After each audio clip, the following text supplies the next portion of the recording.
ছেলেকে ওই উচ্চ মাধ্যমিক পাস করার পরে বাইক কিনে দেওয়ার দরকার নেই, দুই চাকার একটা মেয়ে মানুষ দিয়ে দিবেন, মানে বউ কি দেবেন, কথা বলেন, স্ত্রী দিয়ে দিবেন, তাহলে কি হবে? অন্তত পক্ষে আপনার ছেলেটা জেনা ব্যভিচারে কোথাও যাবে না। আপনার ছেলে অন্তত যত তাড়াতাড়ি বিয়ে করবে তত তাড়াতাড়ি ইনকাম করতে শিখে যাবে। যদি বিয়ে না দেন ওই ইনকাম করতে যাবে না। আচ্ছা, যারা বিয়ে করেছেন, বিয়ে করার পরে ইনকাম বৃদ্ধি পেয়েছে তাড়াতাড়ি কাজ চলেন তো দেখেন, বাপগুলো দেখুক, আমি বাপগুলোকে দেখানোর জন্য হাত নামান। আচ্ছা, আপনি মনে আমার প্রশ্নটা বুঝতে পারেননি। আমাদের বাপ মা বলে তুই যখন মানে ইনকামই করতে শিখিস তুই বিয়ে করবি কি হবে, বলে কি বলে না? আরে বাবা, আপনি বুঝেই নি, বাবা মা এখনো বুঝতেই পারেনি। আর ইনকাম তো বাড়বে যখন বউ আসবে তখন। এখন তো একা ইনকামের দরকার নেই, দরকার আছে। আপনাকে কোনো বিশ্বের কাছে প্রশ্ন যদি করা যায় যে বিয়ের আগে আপনার বেশি ইনকাম ছিল না বিয়ের পরে আপনার ইনকাম বেশি হয়েছে, কার কার বেশি হয়েছে হাত তোলেন তো বিয়ের পরে।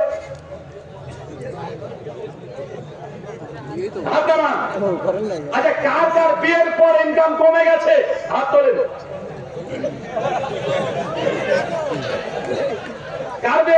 কার ইনকাম কমেছে বিয়ের পরে? চাচা আপনার একজন আছে। চাচা প্রশ্ন শুনতে পেয়েছেন?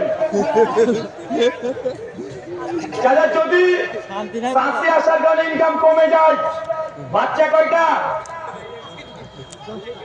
5টা। এক কাজ করতে চাচা, আর একটা চাচি নিয়ে আসতে হবে। কারণ কোরআনের আয়াত সূরা নূর 38, যারা নিজের যৌবনকে হেফাজত করার জন্য যারা বিবাহ করে, আরে কোন দিক দিয়ে রিজিক দিয়ে পূর্ণ করে দেবে, এটা আল্লাহর ব্যাপার। কারণ রিজিক বাড়বে যদি আপনি নিজের যৌনতাকে হেফাজত করার জন্য বিয়ে করেন, এটা আল্লাহ কোরআনের কথা। তাই বাপ মা যে কথা বলছে যে না ছেলে আমার পড়াশোনা করছে, কেবল উচ্চ মাধ্যমিক দিয়েছে, ও উচ্চ মাধ্যমিক দিয়ে ও রাস্তা রাস্তা মেয়ের পেছন পেছন ঘুরে বেড়াতে পারে, সমস্যা নাই, কিন্তু উচ্চ মাধ্যমিকের পরে বিয়ে করলে এটা নাকি শিশু সমাজের সমস্যা হয়ে যায়। আচ্ছা, কথা বলেন। আশ্চর্য দুনিয়াতে বাস করছি, আশ্চর্য দুনিয়াতে। চলেন, তার মানে আমরা বুঝতে পারলাম কিয়ামতের মাঠে আল্লাহ নবী তাদের সঙ্গে সম্পর্ক ছিন্ন করবে যারা আল্লাহ নবীর শরীয়তের মধ্যে বিকৃতি সাধন করেছে। আপনাকে এই জন্য বললাম, আমরা ভুল জানি, এমন অনেক দৃষ্টান্ত আছে। সাপ দুধ খায় আপনি জানতেন, সাপ দুধ খায় না। 25 ডিসেম্বরকে বলেন বড়দিন, হচ্ছে বড়দিন নয়। 14 ফেব্রুয়ারি কি? Valentine day. আচ্ছা, ভ্যালেন্টাইন ডে বাংলা কি? ভালোবাসা দিবস। পৃথিবীর কোন ডিকশনারিতে আছে ভ্যালেন্টাইন ডে মানে বাংলাতে ভালোবাসা দিবস? আমরা তো যত ইংলিশ বুঝি, ভ্যালেন্টাইন ডে বাংলা অনুবাদ কখন ভালোবাসা দিবস হয় না। ভালোবাসা দিবসে যদি ইংলিশ ট্রান্সলেশন করেন হবে ওয়ার্ল্ড লাভ ডে বা ইন্টারন্যাশনাল লাভ ডে। 14 ফেব্রুয়ারি ভ্যালেন্টাইন ডে মানে ভালোবাসা দিবস কোথা থেকে আসলো বের করেন তো। ইংরেজি বোঝেন না আপনারা? হ্যাঁ, ভ্যালেন্টাইন ডে বাংলা এটা হয় না, জীবনে হবে। পৃথিবীর যত বড় অক্ষর ডিকশনারি নিয়ে আসেন, করতে পারবেন কেউ? কিন্তু এই ভ্যালেন্টাইন ডে বাংলা কিভাবে হচ্ছে ভালোবাসা দিবস? জি না, ভালোবাসা দিবস ইংলিশ কি হয়? লাভ ডে বা ইন্টারন্যাশনাল লাভ ডে বা ওয়ার্ল্ড লাভ ডে, এটা হয় ভালোবাসা দিবস। চাচা, আপনি বিশ্বাস করেন সমাজে অনেক কিছু চলছে ধর্মের নামে, অথচ ধর্ম না, চলছে সমাজে অনেকগুলো অনেক কিছুর নামে। হয়তো বাস্তবতায় গেলে আপনি সেটা ভুল দেখতে পাবেন। রাস্তাতে দেখবেন মাঝে মধ্যে ওই যে পিচের রাস্তাগুলো দেখবেন বা চলে যাবেন, মাঝে দেখবেন মধ্যে পানি আছে, ছল ছল করছে। যত কাছে যাবেন দেখবেন পানি নাই। ওটাকে কি বলে? মরিচিকা। মনে হচ্ছে পানি আছে, সেটা পানি নাই। এই ধর্মের মধ্যে এমন অজস্র জিনিস আছে। 2, যারা নবীর উম্মত না, সহিহ বুখারী কিতাবুল নিকাহ হাদিস নাম্বার 5063। আল্লাহ নবী একদিন বাড়িতে নাই, নবীর স্ত্রীর কাছে 3 জন সাহাবী এসেছে। কয়জন? আরো জোরে, কয়জন? এসে বলছেন আল্লাহ নবীর স্ত্রীকে, জাম্মা আমাদের নবী কি কি ইবাদত করতেন একটু বলেন তো। সাহাবীদের মানে ইবাদত করবে, কারণ আল্লাহ নবী অনেক ইবাদত করতেন বাড়িতে, সেগুলো তো নবী উম্মতরা জানবে না। সাহাবী জানতে পারবেন? জানবে না। কারণ আল্লাহ নবী ফরজ ব্যতীত মসজিদে কোনো নফল সুন্নাত নামাজ করতেন না। সহিহ বুখারী 731 নম্বর হাদিস। তো বাইতুল নবী তাহাজ্জুদ নামাজ কি পড়তেন, নফল কিভাবে পড়েছেন, এগুলো জানার জন্য 3 জন সাহাবী আল্লাহ নবীর স্ত্রীর কাছে সে বলছে যে আম্মা আমাদের নবী কি কি ইবাদত করে একটু জানান তো, গোপন ইবাদত গুলো। তখন সঙ্গে সঙ্গে আম্মা জান আল্লাহ নবীর আমল গুলোকে বর্ণনা করেছে। তিনজন সাহাবীর মধ্যে একজন চট্টগ্রামে বলছে কোথায় আল্লাহ নবী, কোথায় আমরা? নবী এই কথা আমল করে? ওরা ভেবেছে মনে অনেক আমল করবে, আপনার পীরের মতো এক পায়ে দাঁড়িয়ে কোরআনকে খতম দিবে, এরকম ভেবেছে আছে না? কথা বলেন। বলছে আমার পীর সাহেব এমন পীর তুমি জানো, এক পায়ে দাঁড়িয়ে আমার পীর সাহেব কোরআন খতম দিয়েছে 3 বার। এটা বুজুর্গি সমাজ আছে না? তো সাহাবী ভাবছেন যে আল্লাহ নবী এই কথা আমল করবে, আমল শুনে কারণ যে এই কথা আমল। তখন একজন চট করে বলছে তিনজনের মধ্যে কোথায় আল্লাহ নবী আর কোথায় আমরা, তুলনা করা যায়। আপনি তো নবী আর আমল না করলেও তো জান্নাতি, তো আমাদের এই কথা আমল চলবে না। একজন চট করে দাঁড়িয়ে তখন বলছে যে আমি সারা জীবন তাহাজ্জুদে নামাজ পড়বো, নামাজ কখনো মিস করবো না, সারা রাত ভোর আমি তাহাজ্জুদে দাঁড়িয়ে থাকবো। আর যে মধ্যে তুমি তাহাজ্জুদ পড়বে যাও, আমি সারা জীবন রোজা পালন করবো, রোজা সিয়াম, তখন রোজাকে বাদ দিব না। আর একজন বলছে কি বলছে এটা তাহলে ও তো বলছে বিয়ে করবো না, এখন বাবু হয়ে গেল, এখন জীবন চিল্লা আছে না, এক চিল্লা দিয়ে বড় একদম আল্লাহর ওলি বেরিয়ে গেছে। আবার ওই টুঙ্গির ইস্তেমাতে গিয়ে 2 তাবলীগ জামাতের ভাই একা মারামারি করে শহীদ হয়ে গেছে। অনেকে আমাদেরকে রাগ করেন, আমি বুঝি না রে ভাই, আপনারা রাগ করে বলছেন যে রুহুল ভাই আপনারা আহলে হাদিসরা তাবলীগ জামাতের বিরোধিতা কেন করেন, কেন বিরোধিতা করেন, বা আমরা কোথায় বিরোধিতা করলাম? আজকে পর্যন্ত দেখাতে পারবেন পুরো বিশ্বের মধ্যে কোন আহলে হাদিসের হাতে একটা ওই যে তাবলীগ জামাতের ভাই একটা থাপ্পড় পেয়েছে? দেখাতে পারবেন? আজ পর্যন্ত পুরো বাংলাদেশে দেখাতে পারবেন যে আহলে হাদিসের মসজিদে কোন হানাফি ভাইয়ের নামাজ পড়তে এসেছে, এই জন্য আহলে হাদিসরা থেকে ঘাট ধাক্কা দিয়ে মসজিদ থেকে বের করে দিয়েছে? দেখাতে পারবেন? এর উল্টোটা দেখানো যাবে কি যাবে না? আপনি আছেন এখানে মসজিদে বসে আছেন, আচ্ছা কাকে কাকে শুধুমাত্র আহলে হাদিসদের তরিকায় নামাজ পড়ার কারণে মসজিদ কমিটি বাজে বাজে শব্দ কথা বলেছে, ঝামেলা করেছে? কে কে আছেন? আমি হাত তোলেন তো দেখি। দেখেন মসজিদে বের করে দেয় কত স্টেজে রাখেন, দেখেছেন? হাত নামা। আমাদেরকে বলছে যে আমরা তাবলীগ জামাতের বিরোধিতা করি না। ভাই তাবলীগের বিরোধিতা আমরা করি না, আপনি ভুল বুঝেছেন। এই যে টুঙ্গিতে তাবলীগের 2 দল, এটা সাতপন্থীদের যুগারপন্থী আছে না নাই? 2 মাস আগে মারামারি করে 5 জনকে শহীদ করে দিয়েছে, দিয়েছে কি তাই নাই? তারা আহলে হাদিস করেছে, কারা করেছে? তাবলীগ জামাত করেছে। বলছে তাবলীগ জামাত করা যাবে কি যাবে না? আমি বলেছিলাম ভাইজান আমি তো নিজে থেকে ফতোয়া দিই না, তো তাদের ফতোয়া সাতপন্থীরা যুগারপন্থী তাবলীগ জামাতকে বলে গোমরা পথভ্রষ্ট, আর যুগারপন্থীরা বলে সাতপন্থীকে এরা পথভ্রষ্ট, এরা জাহান্নামী। আমি বলছি আপন মায়ের পেটে 2 ভাই, এই ভাই একে কাফের বলে, এই ভাই একে কাফের বলে।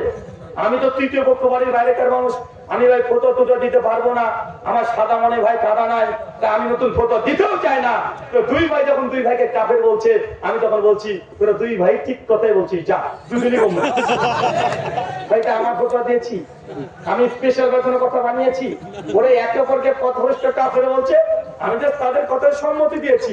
আমাকে তো সাতপন্থীর চুম্বন করার দরকার, যে হ্যাঁ যেহেতু আমরা সাতপন্থীর যুগারপন্থীকে পথভ্রষ্ট বলেছি, তো রুহুল আমিন ভাইও আমি সেই ফতোয় একমত যে পথভ্রষ্ট। সাতপন্থীর এসে চুম্বন দেওয়ার দরকার না আমাকে, আর আরেক গেলে যুগারপন্থী এসে চুম্বন দেওয়ার দরকার। আমি বলছি যুগারপন্থীরা বলছে সাতপন্থী গোমরা, আমি বলছি সাতপন্থী গোমরা, তো যুগারপন্থী এসে আমাদের চুম্বন দেওয়ার দরকার আছে না নাই? কিন্তু তারপরে বলবে রুহুল ভাই ভালো না, বলেছিল না, তারপরে বলে যে রুহুল আমিন ভাই ভালো না, যে আহলে হাদিসরা তাবলীগের বিরোধিতা করে। জি না, নিজেরা নিজেদের বিরোধিতা করছেন, আপনারা নিজেরাই মারামারি করছেন। আহলে হাদিসের জীবনে একজনকে দেখাতে পারবেন না কোন হানাফি ভাইয়ের কলারটাকে এবার ধরিয়েছে, এর প্রমাণ একটা পেশ করতে পারবেন ইনশাআল্লাহ। 2 নম্বর, আল্লাহ নবীর সাহাবী যখন 3 জন 3টা আমলের কথা বলেছে, 1 সারা তাহাজ্জুদের নামাজ, চাচা আপনার জন্য এটা। 2 সারা জীবন রোজা পালন করবো, রোজা ছাড়বো না। 3 সারা জীবন বিয়ে করবো না। বিয়ে করলে সন্তান হবে, ছেলে হবে, মেয়ে হবে, বউ হবে, দুনিয়ার প্রতি আমি প্রেমে আবদ্ধ হয়ে যাব, আমি রবকে সময় দিতে পারবো না, বিধায় আমি বিয়ে করবো না, সবসময় তসবিহ জিকির আজকার নিয়ে ব্যস্ত থাকবো। যারা তিনজন সাহাবী তিনটে আমল করতে চেয়েছে, তিনটে আমল ভালো না খারাপ? নামাজ পড়া খারাপ? সবচেয়ে শ্রেষ্ঠ নামাজ কি? তাহাজ্জুদ। সূরা নাস এর 140 নম্বর হাদিস আল্লাহ নবী বলছেন, যে ব্যক্তি তাহাজ্জুদ গুজার, এই ব্যক্তি যদি জিনা করে, জিনার মতো পাপ আল্লাহ তাহাজ্জুদের সালাতের কারণে আল্লাহ ক্ষমা করে দিবে। মানে জিনা মানে যদি ফাঁস হয়ে যায় দুনিয়াতে মৃত্যুদণ্ড, এত বড় পাপ, কিন্তু আপনি তাহাজ্জুদ গুজার কি হবে? আল্লাহ তাও ক্ষমা করে দিবে। মানে একটা ফজিলত বললাম, ওই ব্যক্তি বলছে তাহাজ্জুদের সালাত আদায় করব, একজন বলছে রোজা রাখবো সারা জীবন। রোজা মানে নির্দিষ্ট কোনো ফজিলত নাই, কিয়ামতের মাঠে আল্লাহ নিজ হাতে আপনার ফজিলত বুঝিয়ে দিয়ে দিবে। মানে কি দিয়ে দিবে আপনি বুঝতে পারবেন না এখনো। রোজাদারের জন্য জান্নাতে স্পেশাল একটা দরজা তৈরি করে গেছে আল্লাহ, নাম দিয়েছে জান্নাতের, সেই দরজার নাম বাবু রায়্যান। যারা বেশি বেশি সিয়াম রোজা পালন করেছে, ফেরেশতারা ডাকে সেই দিন, কই রোজাদার আসো, তোমার জন্য কি স্পেশাল দরজা। চিন্তা করতে পারছেন? একজনকে বিয়েই করবো না, দিনটা আমার ভালো কি ভালো না? ভালো। দেখেন আল্লাহর পরের কথা, এই কথা বলে তিনজন সাহাবী চলে গেছে, নিজ নিজ কাজে এখন ব্যস্ত। আল্লাহর নবীর স্ত্রী কথাগুলো শুনে সংশয় হয়েছে। আল্লাহ বাড়িতে আসার পরে সংশয় প্রশ্ন করতে, ইয়া রাসূলুল্লাহ, তিনজন আপনার সাহাবী এসেছিল আমার কাছে, এসে আপনার আমলের কথা জিজ্ঞাসা করলো, আমিও বলে দিলাম যে তারা তিনজন এই কথাগুলো বলেছে। আল্লাহ নবী শুনে তো অবাক, সংশয় বলছেন, কিছু মানুষকে ধরে যাও তো ওই তিনজন ব্যক্তিকে ডেকে নিয়ে এসো, নবীর কাছে এসেছে। তোমরা তারা? জি ইয়া রাসূলুল্লাহ, আমরা তারা। তোমরা এই মন্তব্য করেছো? জি করেছি। আল্লাহ চট্ট দাঁড়ে বলছে, আল্লাযী নাফসি বিয়াদি মুহাম্মদ, শোনো, সে সত্তার কসম যার হাতে নবীর প্রাণ আছে, আমি রাত্রিতে তাহাজ্জুদের নামাজও পড়ি, আবার স্ত্রীকে সময়ও দিই, আবার ঘুমাই। আমি বিয়ে করেছি, স্ত্রীকে সময়ও দিই, আবার ইবাদত বান্দিগিও করি। আমি রোজা রাখি, রোজাও ছেড়ে দিই। এরপরে কথা ভয়ঙ্কর, ফামান রাগিবান সুন্নতি ফালাইসা মিন্না, শোনো, যারা আমার সুন্নতের বাইরে কেউ যদি যায়, তারা আমার দলভুক্ত নয়, আমার উম্মতের তারা অন্তর্ভুক্ত নয়। বুঝতে পারলেন কথাটা? তিনজন জিনা করতে চেয়েছে, সুদ খেতে চেয়েছে, ঘুষ খেতে চেয়েছে, কি করতে চেয়েছে? নামাজ পড়তে চেয়েছে, রোজা করতে চেয়েছে, বিয়ে না করে জীবন ছিল আল্লাহর রাস্তায় দিবে সেটা চেয়েছে। আল্লাহ এই কথা কেন বললেন? কেন বললেন যে শোনো, যারা এইভাবে সারা তাহাজ্জুদের নামাজ পড়বে, সারা জীবন রোজা রাখবে, বিয়ে করবে না, অথচ সামর্থ্য আছে তার, আল্লাহ বলছেন তারা আমাদের দলভুক্ত না, তারা আমার উম্মত না। কেন? কারণ কি? কারণ কি বলেন তো চাচা?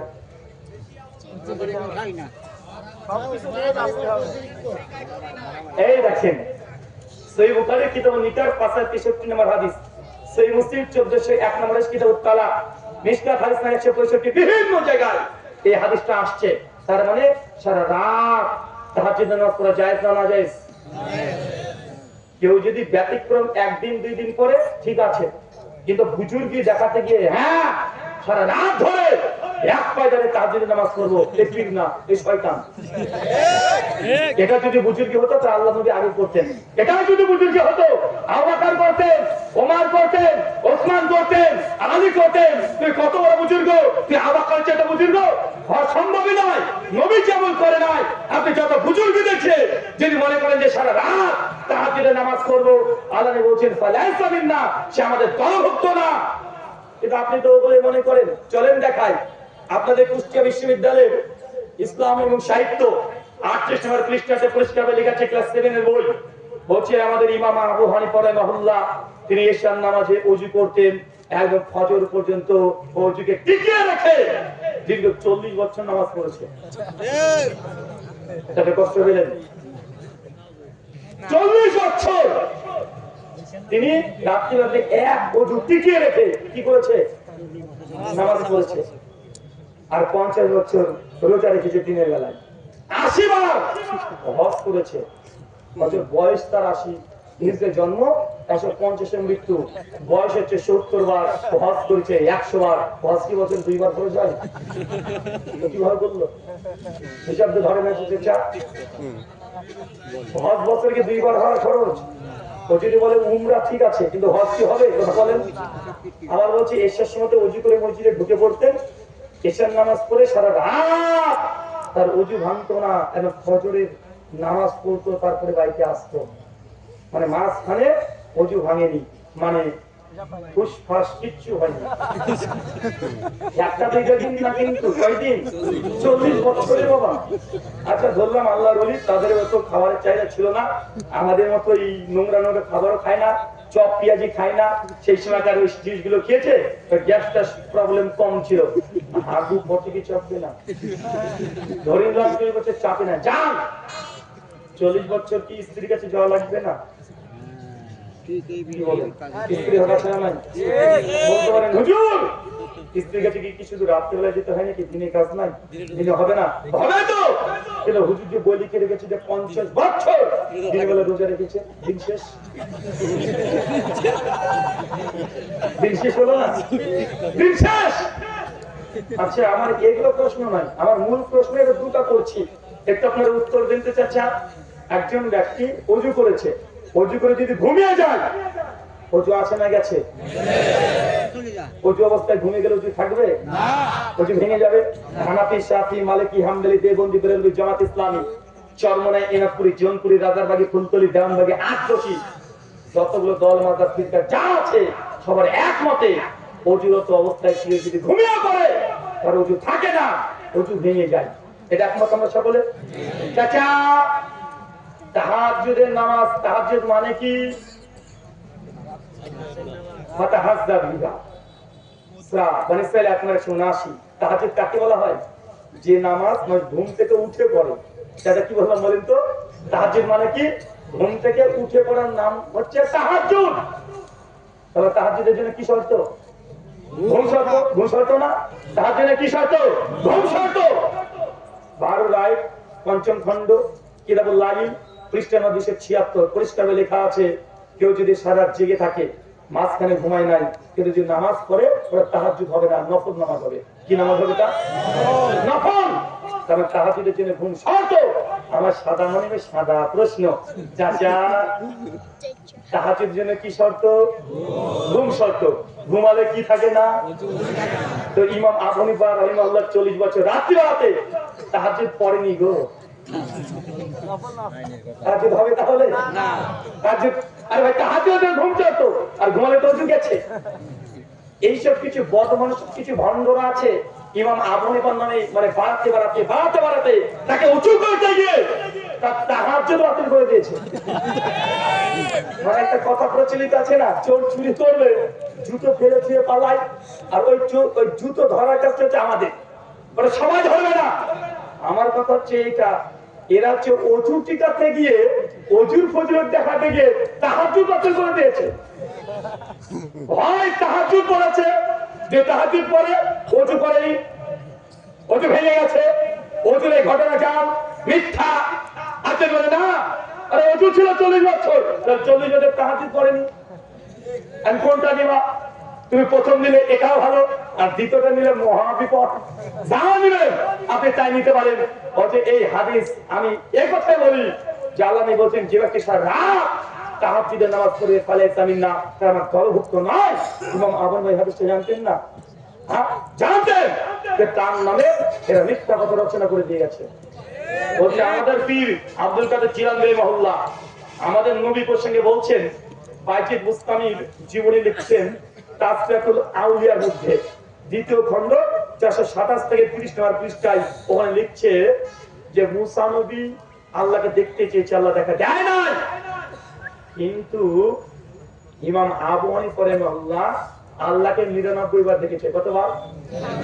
আউযুবিল্লাহ। হুজুর ওয়াজ করে না চাচা, 99 বার। হানাফি ভাইরা লিখেছে, শাফি মাযহাব যারা মানি, আপনাদের শাফি দেখে দেখতে পান না, আমাদের ইন্ডিয়াতে আছে, কেরালাতে, সাউথ ইন্ডিয়ায় অনেক শাফি, তারা তাদের বই তাবাকাত শাফি 1ম খণ্ড 167 পৃষ্ঠা লিখছে, তোমাদের ইমাম 99 বার, আর আমরা কি ইমামকে মানি, আমাদের ইমাম শাফি উনি আল্লাহকে 100 বার দেখেছে। একদম সেঞ্চুরি, আমাদের 100 বার। আর তারা বিদ্যুৎকে বিশ্বাসী, এদের তো ধরা ছাড়া বাইরে। ওই বাইজিদ বুস্তামির জীবনী আলোচনা করতে গিয়ে বলছে, এইসব শরীয়ত যারা মানে তারা আল্লাহকে 100 বার দেখেছে, আমাদের বাইজিদ বুস্তামি টানা আল্লাহকে 1001 বার দেখেছে। নেই খেলা। কে বলছে 99 বার, কে বলছে 100 বার, কে বলছে 1001 বার। আল্লাহকে কি দেখা যায়? তাহলে আল্লাহকে দেখতে পাবে? আল্লাহ কোরআনে বলছে মুসা নবী করতে এসে গেলেন তারানি, মুসা তুমি কখনো আমাকে চোখ দিয়ে দেখতে পাবে না। মুসা নবী তারপরে বলছে আল্লাহ একবার দেখা দাও না। মুসা বিশ্বাস করুন আমাকে, বিশ্বাস তো করি আল্লাহ, আল্লাহ তবুও দেখতে চায়। আল্লাহ মুসা তুমি দেখতে পাবে না, বারবার জেদ করছে। আল্লাহ লাম তারানি, সূরা আরাফ 142-43 নম্বর আয়াত, মুসা তুমি দেখতে পাবে না। অনেক ছোট ছেলে আছে না, আব্বাকে বলবে আব্বা শীতকাল একটু আইসক্রিম দাও না, আইসক্রিম খাবো, বারবার ফ্রিজের কাছে চলে যায়। ওর মা বাবা বলছে শীতের সময় আইসক্রিম খেতে হবে না, বলছে না মা খাবো, এই ঠান্ডা লেগে যাবে, খাওয়া যাবে না, না মা একটু খাবো, আরে খেতে পারবি না, খেলে ঠান্ডা লেগে যাবে। ছেলে তখন বলছে মা সোয়েটার পরে খাবো। এমন কিছু আছে না? তো মুসা নবীকে আল্লাহ বারবার বলছে দেখতে পাবে না, পাবে না, পাবে না। মুসা নবী ছাড়ে না, দেখবো দেখবো দেখবো। আল্লাহ তোমার এত সাপ, আচ্ছা ঠিক আছে আমি না ওই তুর পাহাড়ের কাছে কালকে গিয়ে তাকাবে। কালকে এসেছে, তুর পাহাড় দিকে তাকিয়েছে, আল্লাহ নূরে তাজাল্লি দেখে মুসা উল্টে পড়ে গেছে। নবী মুসা আল্লাহকে দিকে টিকতে পারে না, উল্টে পড়ে যায়। আপনার গাজা করপি প্রতিদিন আল্লাহ সে বিদায় করে, হয়তো আর গাজা করপির গাজার খেয়ে টান দে ইংলিশ শয়তানকে দেখেছে। আল্লাহকে দেখা সম্ভব নয় তোমার প্রিয় চোখ দিয়ে, দুনিয়ার চোখ দিয়ে সম্ভবই নয়। আল্লাহ কোরআন বলছে লাম তারানি, মুসা নবী তুমিও দেখতে পাবে না। আর সে বলছে যে আমি প্রতিদিন দিদার করি।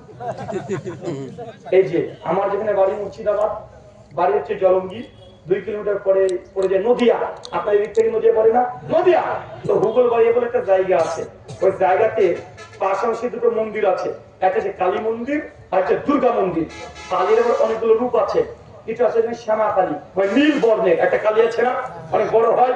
আর কিছু কালী আছে সেটা হচ্ছে ওই যে ছোট কালী, যে বলে শ্মশান কালী, দেখা যায় না, কালো কুচকুচে পুরো একদম, জিভ এক হাত বের করে দাঁড়িয়ে থাকে, ওই যে শ্মশান কালী। তো ওইখানকার পণ্ডিতদের দাবি যে মা কালী মাঝে মাঝে থেকে জাগ্রত হয়ে যায়, আর পণ্ডিতজি মাঝে মাঝে মা কালীর সঙ্গে কথাও বলে, মানে এটা ফেমাস যে ওখানকার কালী নাকি জাগ্রত দেবী, মানে ওখানকার পণ্ডিতের সঙ্গে কথাও বলে, দেখাও যায়। তা আমি ভাবছিলাম, ছোটবেলাতে অনেকবার শুনেছিলাম, আমি একবার গিয়েছিলাম যে ভগবানকে দেখা যাবে, যে একবার ভগবানকে দেখে আসি। তো গিয়ে আমি মন্দিরের সামনে, আমার পিসিমা আছে, পিসিমারা এখনো হিন্দু, তো আমি পিসিমার সঙ্গে গিয়েছি, কই মা কালী তো জাগে না, সবাই সন্দেহ দেয়, ওই পণ্ডিতজি নিয়ে সব মন্দিরের পেছনে রেখে দেয়, জাগে না তো। যখন জিজ্ঞাসা করলাম যে মা কালী কখন জাগবে, বলছে যখন তখন জাগে না, যখন তখন মা কালী জাগে না। আমি তখন পরবর্তী সময় যখন কোরআন হাদিস নিয়ে গবেষণা করলাম, হিন্দু শাস্ত্র গবেষণা করলাম, তখন দেখছি ও পণ্ডিতটা ডাহা মিথ্যা কথা বলেছে। কারণ শ্রীমদ্ ভাগবত গীতা কৃষ্ণের বিশ্বরূপ দর্শন অধ্যায় শ্লোক সংখ্যা 8, অর্জুন শ্রীকৃষ্ণকে বলছে প্রভু আপনাকে দেখতে চাই বা দর্শন দেন। শ্রীকৃষ্ণ বলছে অর্জুন আমাকে তুমি দৈব দৃষ্টিতে দেখা সম্ভব নয়। গীতায় 11 অধ্যায় 38 নম্বর শ্লোক কৃষ্ণকে অর্জুন আবার বলছে প্রভু দেখতে চাই আমি আপনাকে। অর্জুন দেখতে পাবে না। গীতায় 11 অধ্যায় 53 নম্বর শ্লোক অর্জুনকে যখন শ্রীকৃষ্ণ দেখছে, বারবার দেখতে যাচ্ছে, শ্রীকৃষ্ণ তখন তার বিশ্বরূপ দর্শন করিয়েছে। অর্জুন দেখে অজ্ঞানের নিচে পড়ে আছে। তো অর্জুন যদি ভগবানকে দেখতে না পায়, তুমি পণ্ডিত কোথাকার পণ্ডিত রে ভাই, এ পণ্ডিত ভণ্ড। আমাদের ওই হুজুর কৃষ্ণজন ভণ্ড, এই হিন্দুদের পণ্ডিতটাও ভণ্ড। অনেকে কোন ব্যবসা করছে আছে না, কথা বলে, অনেকে ভগবানকে দেখে নিয়েছে। কেন উপনিষদ প্রথম অধ্যায় মন্ত্র নম্বর 5 আর 6, দুটো মন্ত্র কি বলছেন দেখেন। ব্রহ্মাজি মন্ত্র বলছে এন নামাস্তে নামানুতে এহু নামাহুরমাতান তাদেব ব্রহ্মাত্মাম বিদ্দিনে দাঙ্গেদিতামুপাসতে এনা চক্ষত পশ্যতি এনা চক্ষত শিপাশ্যতি তাদেব ব্রহ্মাত্মাম বিদ্দিনে দাঙ্গেদিতামুপাসতে। যে ব্যক্তি বলে মহান সত্তা ঈশ্বরকে আমি চোখ দিয়ে দেখেছি, এ ব্যক্তি কখনোই ঈশ্বরকে দেখতে পাই না। কেন? তিনি ঈশ্বর হবে, তাকে চোখ দিয়ে দেখা সম্ভব নয়। তাই আমি বলেছি কোন হিন্দু পণ্ডিত যদি বলে ঈশ্বরকে দেখেছি, কোন হুজুর পণ্ডিত যদি বলে আমি আল্লাহকে দেখেছি, এই ঠাকুর আর হুজুর দুজনই মিথ্যাবাদী। আর এই কথা আমার নিজের না, সহিহ বুখারী কিতাবুত তাওহীদ হাদিস 7380 আমাদের আয়েশা রাদিয়াল্লাহু আনহার কাছে তার ছাত্র মাসলুক এক বিখ্যাত তাবেঈ এসেছে, আম্মা জান আল্লাহর নবী কি মেরাজের রাত্রিতে গিয়ে আমাদের আল্লাহকে দেখেছে? আমাদের চট করে জলদি উত্তর দিয়ে বলছেন, ওমান হাদাতাকা আন্না মুহাম্মদ সাল্লাল্লাহু আলাইহি ওয়াসাল্লাম রাই রাব্বাহু ফাকাদ কাযাব। যে ব্যক্তি বলবে নবী মেরাজের রাত্রিতে আল্লাহকে দেখেছে, এই ব্যক্তি ডাহামি খালাবি। দেখো তো কার ফতোয়া? আমাদের আয়েশা রাদিয়াল্লাহু আনহা, তিনি বলছেন নবী মেরাজের সময় আল্লাহকে দেখে নাই, মাঝখানে ডিসটেন্স ছিল, মাঝখানে পর্দা ছিল, এক বিগত দূর থেকে আল্লাহর সঙ্গে কথা হয়েছে, সরাসরি দেখা হয় নাই। সহিহ বুখারী 824 নম্বর হাদিস, কিয়ামতের মাঠে আল্লাহ তাআলা যারা জান্নাতি হবে, জান্নাতি চোখ দিয়ে আপনি আল্লাহকে দেখবেন, যে দুনিয়ার চর্ম চক্ষু দিয়ে আল্লাহকে দেখা সম্ভব নয়। যে দেখা সম্ভবই হতো মুসা নবী আগে দেখতেন। কিন্তু এই পীরগুলো যে প্রতিদিন দেখে, এখন কি বলবো বলেন, বা পীররা গাঁজা কর, নচেত মুরিদরা গাঁজা কর, যে কোনো একজন ধর্মের মধ্যে যদি বাড়াবাড়ি করেন, এক ওই সাহাবী বলছেন সারা রাত আমি তাহাজ্জুদে নামাজ পড়বো, নবী বলছে যে পড়বি সে ওর উম্মতের অন্তর্ভুক্ত না। কেন? তুই বাড়াবাড়ি করছিস, নবী যেমন করে নাই তুই বাড়াবাড়ি করে সেমন করবা, তোমার আমার বাতিল। অনেকে বলে হুজুর আপনারা কেমন কথা বললেন, আরে নামাজ পড়তে ভালো কাজ, একটু বেশি করলে ক্ষতি কি? নামাজ পড়া ভালো কাজ না চাচা? অনেকে যখন আমরা বলি যে ভাইজান ফরজ নামাজে পড়ছে হাত তুলে মুনাজাত করছেন, এটা তো কোনো ভাই দ্বারা প্রমাণিত নাই, খবরদার করবেন না।